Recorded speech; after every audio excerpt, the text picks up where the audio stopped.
All right, it's time for SpaceX news. So SpaceX launched about 362,000 kilograms of spacecraft upmass in Q3. That is 12 times more than China did in the same quarter. Is that one launch from ULA versus 27 from SpaceX last year? Yeah, more than 85% of the world's cargo to orbit was SpaceX. And Elon said, 2025 will be way more. Steve Jurvetson said, what a year. SpaceX launched more rockets in 2024 than the entire 30-year history of the space shuttle program. What? This year? And it didn't cost you taxpayers a penny. And Elon said 2024 was a great year. Many good things are coming in the world in 2025. So SpaceX is targeting a Starship 7 launch for this Friday, January 10th. The FAA has approved the launch, and SpaceX is planning for another ocean splashdown of Starship and a tower catch of Super Heavy, if everything works out, with the Mechazilla chopsticks. And let's just talk about some of the stuff that's going to be expected to happen during this launch, because I think a lot of people who aren't really into space stuff are just like, well, the rocket will go up and the rocket will come down. So SpaceX posted a whole thread of Starship upgrades that we'll get to experience with the Starship 7 launch, including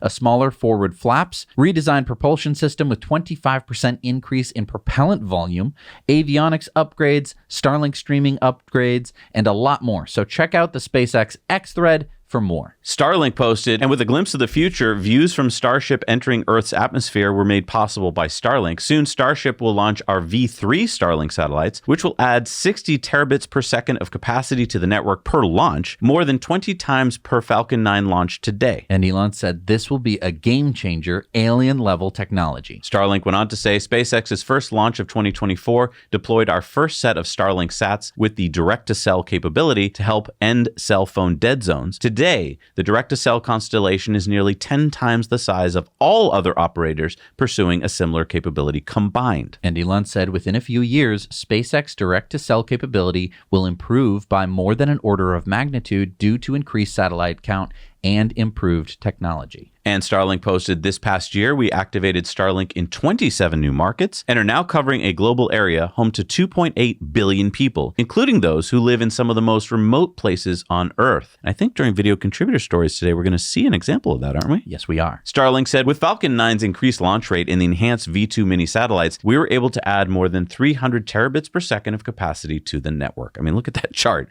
That is their capacity launched. And according to the 2024 Starlink progress report, which you should read, SpaceX is planning to double the size of their 700,000 square foot Bastrop, Texas production facility in 2025. Bastrop currently has a 5.5 million unit per year production capacity. So that'll be like 10 million units per year. Their Starlink Mini has been very popular in 2024. It can be powered with a 100-watt USB-C battery pack, and SpaceX sold 3.9 million Starlink kits in 2024. And Starlink now has more than 4.6 million customers in 118 countries worldwide. And if you're wondering, if you're just like, I wonder why.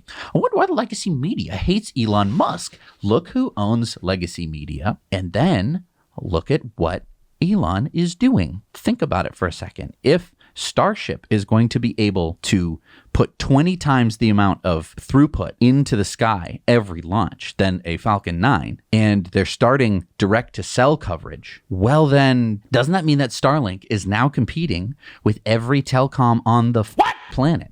Because that means that every person on the planet will have Starlinks above their head. Exactly. And if their phone can connect to it, and if they can get a little dish and put it out there, and the more satellites that they put out there, the faster the little chip in your phone with the little antenna is going to be able to be. And that means that the dish is going to be able to get smaller, which it has been getting smaller. Why do you think that is? Because the signal is getting stronger, because there's more satellites in space. And they're getting closer to Earth. All of this combined, put together, means that soon paying for Fios or cable or Spectrum or whatever your telecom is going to start to look a little bit stupid because you're going to go, but I don't have any on-the-go coverage. Exactly. Kind of like your old landlines were stupid for phones. Right. It was like, oh, once I leave my house, I can't make a call on my landline. That's why you don't have a landline anymore. Exactly. The exact same thing is going to happen with Starlink, except it'll be with every telecom. SpaceX posted, teams also built our fifth and final Dragon crew spacecraft in Hawthorne, California.